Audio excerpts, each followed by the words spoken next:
start with Greg Hunter. Go ahead, Greg. So, Coach, in the open week, what were the biggest points of emphasis that you try to get your offense to work on? Yep. Hey, Greg. You know what? It's just a continuation of what we're trying to build. So you try to build it off the standards and personality of our football team and kind of who we need to be. And then schematically and fundamentally, you're just trying to continue to grow these guys because we're still young, you know. And so all we're trying to do now is develop some consistency, continue to grow our run game, give these guys confidence and throw and catch and kind of get a feel for who we are and who we can be in the pass game. So again, not anything other than the typical cliche answer, I guess, but it really is. It's about us right now. Learn how to execute, learn how to respond to negative results, which I think is the most crucial piece of all this, but especially with a young football team. So I think our guys just continuing to know how we need to respond in order to get better results when we go out there.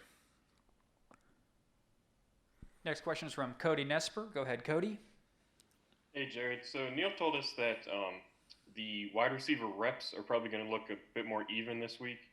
And I wanted to ask specifically about three returners who we haven't seen a lot, Ollie Jennings, Isaiah Esdale, and Sean Ryan. Just, are they working into the game plan or how are they doing right now? Yeah, they're all three doing well. Ollie's coming back from a pretty significant hamstring that he's had to manage, and so he's working himself back into it. Sean's been inconsistent, and really as he develops a consistency to him and learns how to practice the right way every day, which we've talked at length about, I think he can really play at a high level for us. And then Isaiah is the same thing, just developing consistent practice habits to find a way to find reps on the field to help us on game day. So all three of them are still grinding and battling and fighting a good room that we've got to develop full consistency in. So they're all, those reps are going to trade out, and it's going to be a good chance for everybody to get on the field and play in different spots and run around and play at a high level. Ryan Pritt is next. Go ahead, Ryan. Hey, Jarrettd. Correct me if I'm wrong here. I made a little bit of an observation there against Baylor. I noticed, I think the very first series of the game, you hit Letty on a screen pass, and it worked for 18, 20 yards. And there were a few screen passes in that game where maybe against Oklahoma State, I don't recall seeing many there. And obviously when you're an offense and your quarterback's taking shots and you're getting blitzed a pretty good amount, that's a pretty logical answer to that. Is that something that you guys have been slowly working into the game plan? Will that be a more, consistent part of the game plan moving forward, especially with, two running backs that catch the ball pretty well and a bunch of wideouts on the outside that's got pretty good speed? Yeah, no, I think it's a great observation, Ryan. We have to continue to grow our screen game. We've talked as an offensive staff. It's one of those things where certain defenses give you tough looks to throw screens into, our defense being one of them. So what's the secondary effects of that is you go through a complete fall camp and you don't get a chance to maybe use the screen game as much as you'd like because you're facing our defense. And then as the season develops, you get into an offense and face pass rush and want to get guys in space, and you want to throw screens more. So it's on all of us to continue to grow that package. So it'd be fair to say we want to keep on growing our screen game, and it gives our offensive line a good change of pace, allows them to get in space and run, alleviates some pass rush and those things. So you're spot on. It's something we got to continue to grow, and we will. Go ahead, Michael. What types of strides do you hope to see from Jarrettd Diggs this week? I didn't hear your question. Sorry. Go ahead, Michael. What do you hope that Jarrettd Diggs improves upon on Saturday? Gotcha. Yeah, I think with anything, and again, as we talk about the quarterback position, that's the tough one. Everybody's looking at you. Everybody's got something to say about every decision you make. It's like welcome to coaching and parenting, right? So there's a lot to it. Listen, we trust Jarrettd Diggs. I trust him. The staff trust him. And now, more than anything, again, his biggest thing is trust himself. Be a decisive guy in the pocket, make great decisions, trust his training. And I think that's going to be what you're going to see better and better out of him, is just him trusting it. And then, of course, I think you saw in his first series, what we made a lot of effort in that improvement to that next game was him being able to move things with his feet. If he doesn't like 1 and 2, just to fix it and go ahead and jump the pocket. He did that in the first series and ended up us scoring a touchdown. So I think him just trusting what his training is, and that is, hey, trust his progressions, fix things with his feet when he can, and be a great decisive decision maker. And I think if we do those things and he does those things, our offense will grow and grow the right way. To John Antonic, go ahead. Yeah, Coach, just give me some of your thoughts on the Kansas defense. I know they're young in the secondary, but Coach Elliott's had a track record of taking young defenses and developing them. What do you see from them right off the bat? Yeah, you see their youth. They're starting to play around with fronts and predominantly a 3-down front that's going to have a chance to apply edge pressures and those things. You see their youth, but at the same time, they're starting to grow and get better production out of their secondary, playing a young corner in number 9.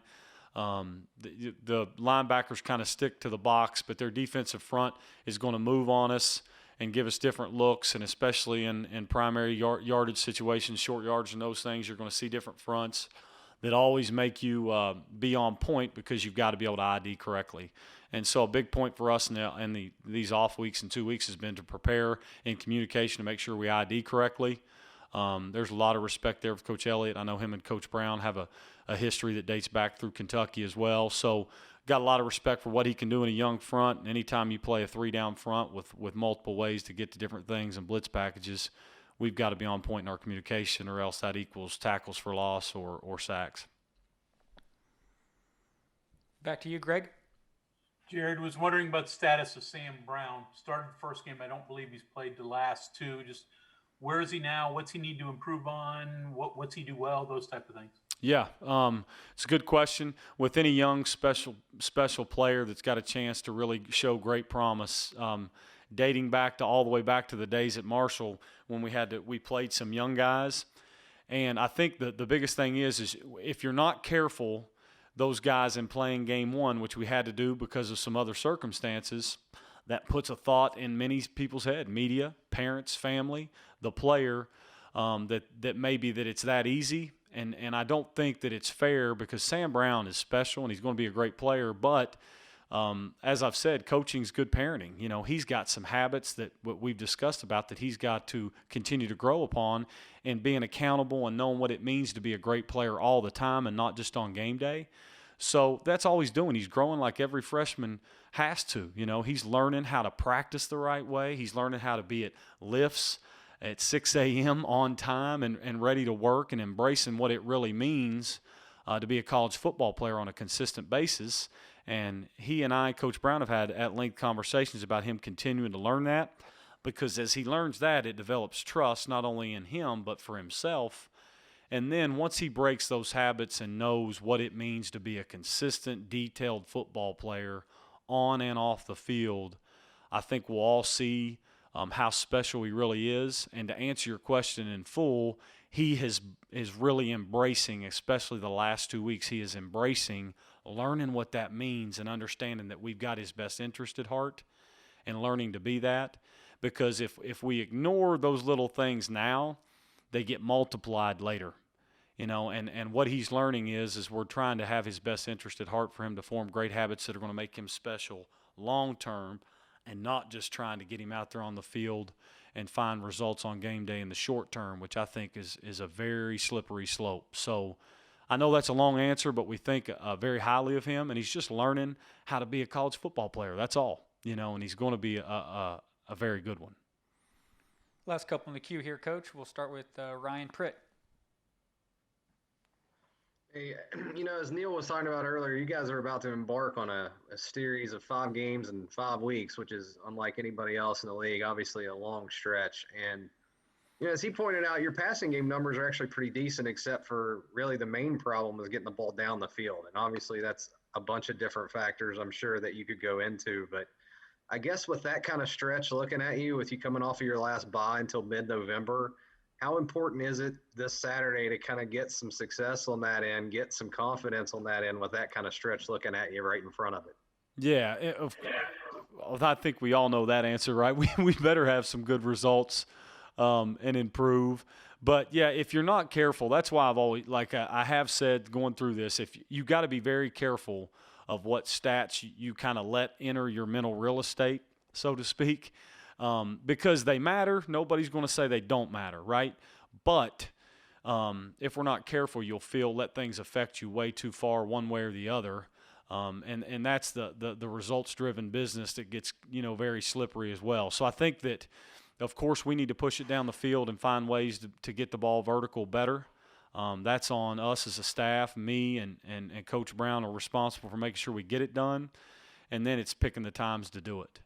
But our guys have put in way too much investment in being able to make plays down the field and run vertically, and we've got some talented guys. And the only way that we're going to grow that package and grow those guys into becoming that even more so for the future of the program is to do it. And then the trick is being able to do it and then not get real tore up if a ball hits the ground. And if it does, we just need to do it again. And if we hit on 5 or 6 out of 10, we got to feel really good about how that looks. And that's the reality of it. And I equate it all the time to basketball because of the background of that is nobody really a really good three-point shooter.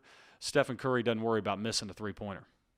All he's going to do is shoot 5 more, and probably he's going to put 4 of them in. I think that is the key to pushing the ball vertically and throwing it down the field. You got to be so confident and believe that if you don't hit the first one, the next one's going to, and if that one doesn't, then you got to do it again and trust it too. So, again, I just think it's all a mentality, and it's from back from where I grew up, there's an old adage that you can't win the Kentucky Derby by screaming, whoa.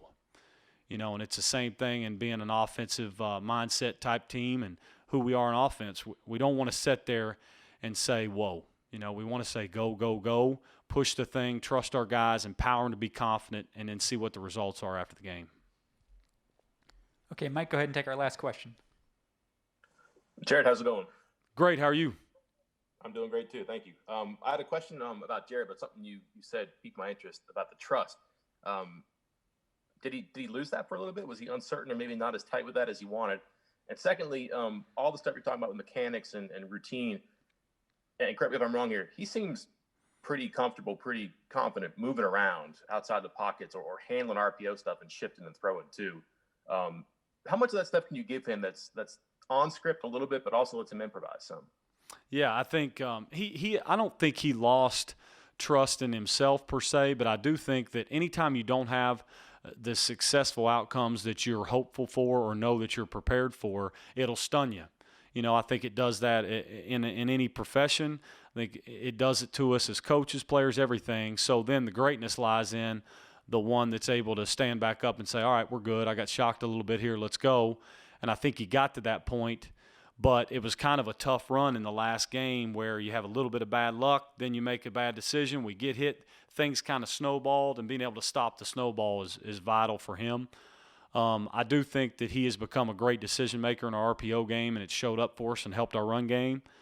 And he's continuing to find ways to, in his ways, to fix things with his feet and improv. He'd done that more than what you would probably think in the Oklahoma State game that got us out of some jams, that allowed us really to get in some scoring situations. So he's growing it, and with that, it allows you to really trust it when you're making decisions on what plays to give him.